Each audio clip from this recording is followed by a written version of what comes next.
Son açıqlamalar göstərir ki, Ukrayna müharibəsi təkcə cəbhədə deyil, diplomatik masada da yeni bir mərhələyə keçir. İndi belə bundan danışacağıq. Böyük Britaniyanın Rusiya aktivləri ilə bağlı geri addımı, daha sonra Fransa və İtaliyanı da bura əlavə etmək olar. Qərbdə siyasi iradə ilə hüquqi risklər arasındakı ziddiyyəti üzə çıxarır, fikir verirsinizsə.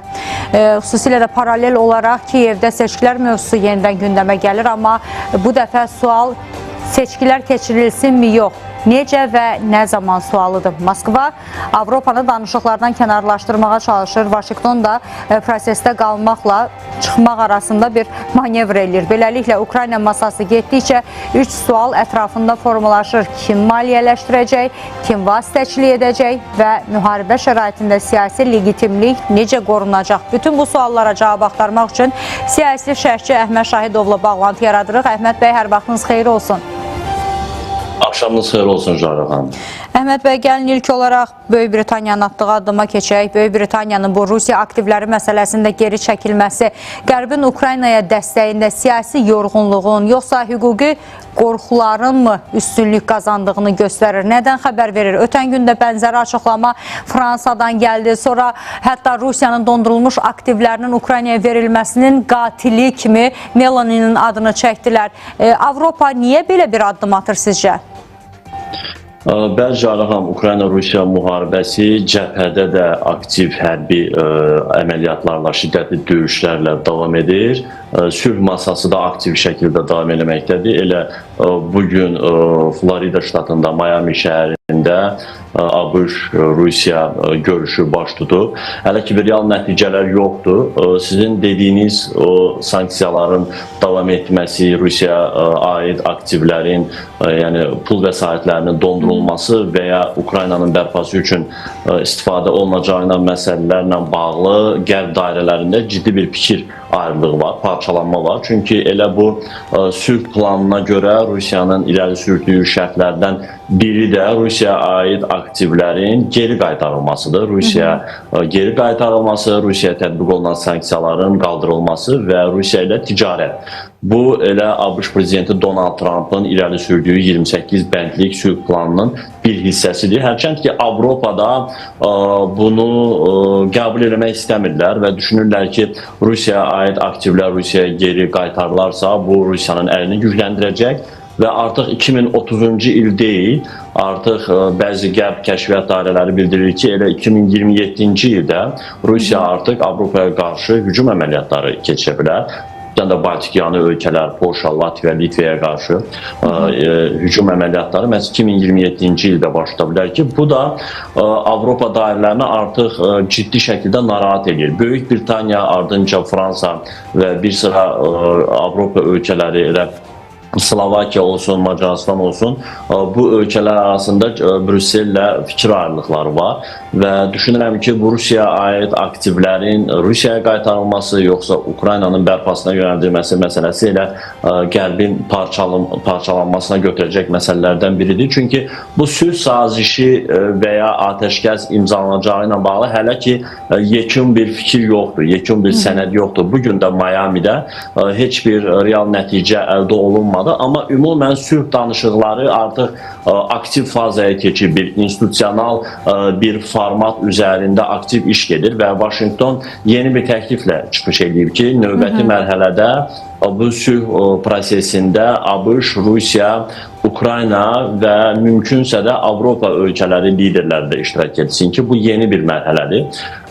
Burada əsas məsələ tərəflərin irəli sürdüyü şərtlərdir. Burada birinci mümkün variant atəşkəsin əldə olunması, hərbi əməliyyatların dayanması və daha sonra sülh planının, ərazi güzəştliyi və ya təhlükəsizlik məsələlərinin mərhələli şəkildə həll olunması məsələsidir ki, bu ən real variant bugün budur.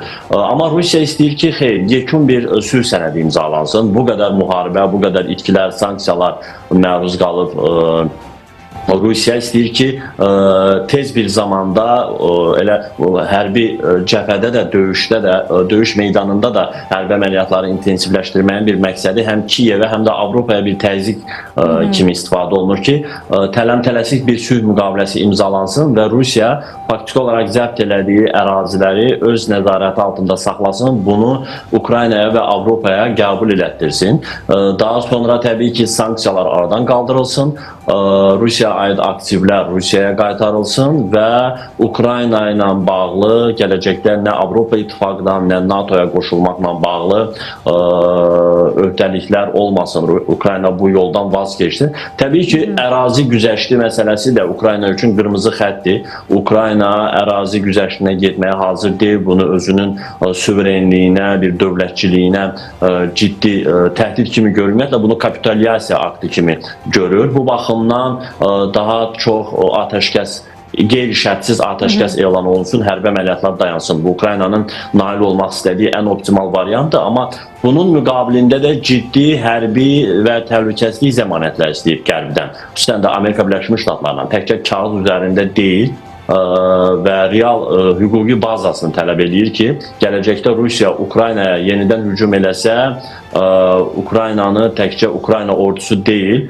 Avropanın və xüsusən də Amerika Birləşmiş Ştatlarının ordusu müdafiə eləməlidir. Bununla bağlı artıq fikir ayrılıqları var. Həm Avropa daxilində, həm Amerika Birləşmiş Ştatlarının elə özündə Donald Trump bunu sözünü versə də, vədini versə də, amma Vaşinqtonda bununla bağlı bir fikir ayrılığı var. Donald Trump inandırmağa çalışır ki, bəli, sülh əldə olunsa Rusiya artıq hücum etməyəcək yenidən. Amma artıq ABŞ kəşfiyyatı belə bir məlumat yayıb ki, Rusiya hətta 2027-ci ildən sonra artıq Avropaya hücum edə bilər. Bu artıq Amerika daxilində də fikir ayrılıqlarının olduğunu göstərir. Xüsusən də Avropa ölkələri. Avropa ölkələri Ukraynaya hərbi, maliyyə, təhlükəsizlik zəmanətlərinin vəzifə bölgüsü də öz aralarında bölüşdürə bilmirlər. Çünki artıq 10 milyardlarla dollar vəsait lazımdır Ukraynanın bərpası üçün. Bunu Avropa ölkələri öz çiyinlərinə götürməlidir. Hansı ölkə nə qədər maliyyə ayıracaq? Bununla bağlı ciddi fikir ayrılıqları var. Və Avropada həm də narahatçılıq var ki, bu müharibə Ukrayna ilə məhdudlaşmayacaq. Rusiya əgər istədiyinə nail olsa bu müharibədə növbəti mərhələdə Avropaya hücum edəcək. Artıq bununla bağlı bir səfərbərlik, şifahi bir səfərbərlik var. Bugün Böyük Britaniyada, Fransada, Almaniyada artıq əvvəlki kimi güzəştlər tətbiq olunmur. Artıq 18 yaşına çatmış hər kəsin müharibəyə hazır olmalı olduğu ilə bağlı açıqlamalar var. Xüsusən də Böyük Britaniyada, Fransada, Almaniyada artıq yeni bir hərbi səfərbərlik elan olunmasına hazırlıq görülür. Çünki Ukrayna müharibəsi onu göstərdi ki, Rusiya hər nə qədər sanksiyalara məruz qalsa da, ciddi yüz minlərlə canlı itkə məruz qalsa da, müharibədə dayanmır və Ukraynada istədiklərini əldə eləsə, növbəti mərhələdə Avropaya hücum edəcək və burada Amerika Birləşmiş Ştatlarının da bir qədər tərəfsiz yanaşması Avropanı ciddi şəkildə narahat edir. Bugün Donald Trump bu məsələyə özünün şəxsi reputasiyası kimi yanaşır ki, tələm-tələsik bir sülh əldə olunsun, dünyaya tələm-tələsik sülhdən, bəli, o cür təqdim eləsin. Əslində təkcə tələm-tələsik sülh məsələsi də deyil. Burada eyni zamanda fikir verirsinizsə, tələm-tələsik həm də seçki keçirməyə çalışırlar. Bir tərəfdən Birləşmiş Ştatlar təzyiq göstərir, digər tərəfdən də Rusiya açıqlama verir ki, siz orada seçki keçirsəz, biz həmin gün ora hücum eləməyəcəyik. İndi Zelenskinin çox maraqlı bir açıqlaması oldu və Putinin reaksiyasına cavab olaraq bildirdi ki, Putin seçkilərə müdaxilə edə biləcək səlahiyyətdə insan deyil. Bu mesajı həm Rusiyaya bir mesaj kimi oxuya bilərik, həm də qərbli müttəfiqlərə, hansı ki o tərəddüd eləyirlər ki, birdən nəsə baş verər, Rusiya bu müharibədən qalib çıxar, üzünü bizə çevirər. Onlara bir mesajdırmı ki, baxın, Putin belə bir səlahiyyətə malik insan deyil, ora müdaxilə edə bilər, öz ölkəsinə müdaxilə edə bilər, bizə yox. Onu mu oxumaq lazımdır? Qısa bir cavab xahiş eləyəcəm. Əslində Zelenskinin bu mesajı eyni zamanda ağıva bir mesajdır ki, yəni seçki Ukraynanın daxili işidir. Konstitusiyaya görə müharibə şəraitində ölkədə bütün seçkilər dayandırılır. Belə olan halda Ağ Evin seçki keçirməklə bağlı tələbi əslində qanuni deyil, Ukraynanın daxili işlərinə qarışmaqdır. Amma həm Moskvada, həm də Ağ Evdə çox yaxşı bilirlər ki, Ukraynada növbəti dəfə seçki keçirilsə, artıq ya Zelenski namizədliyini irəli sürməyəcək və irəli sürsə də şansları çox azdır. Hazırda Ukraynanın Böyük Britaniyadakı səfiri